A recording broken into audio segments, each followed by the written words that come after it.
The Hung Kings, the legendary founders of Vietnam. What if the story of an entire nation began with a dragon, a fairy, and 100 eggs? Thousands of years ago, before Vietnam became the country we know today, legend tells of a powerful dragon lord named Lac Long Quan. He ruled the seas and protected the people from dangerous monsters and natural disasters. One day, he met Ulko, a beautiful fairy from the mountains.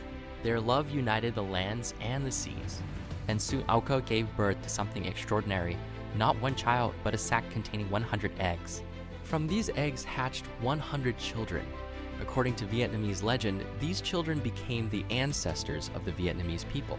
However, Lac Long Quan and Ulko came from different worlds. One belonged to the sea, while the other belonged to the mountains. Realizing they could not remain together forever, they decided to part ways. Lac Long Quan took 50 children to live near the coast.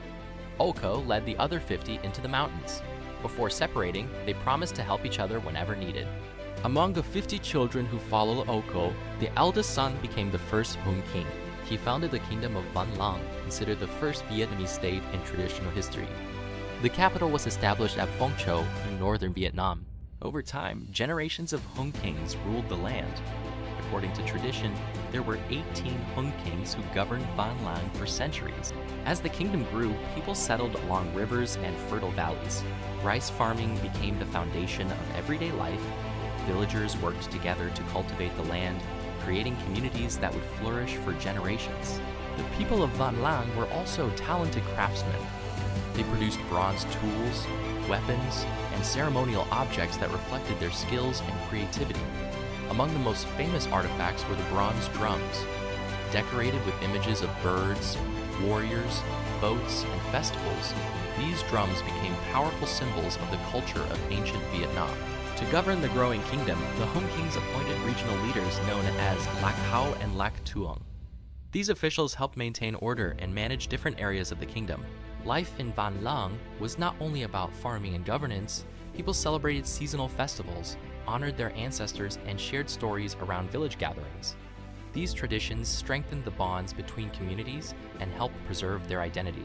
Although many details of this era remain hidden behind legend and time, the influence of the Hung Kings continued to shape Vietnamese culture for centuries. While historians continue to debate the exact details behind these legends, the story of the Hung Kings remains deeply important to Vietnamese identity. The legends teach values of unity, family, gratitude, and shared origins. Even today, millions of Vietnamese people honor the Hung Kings every year during Hung Kings Commemoration Day. People travel to ancestral temples, offer incense, and remember the legendary founders of their nation. Whether viewed as history, legend, or a blend of both, the story of the Hung Kings continues to connect generations of Vietnamese people to their roots. And it all began with a dragon, a fairy, and 100 eggs. 1 like plus 1 subscribe equals motivation to make more Hung Kings videos.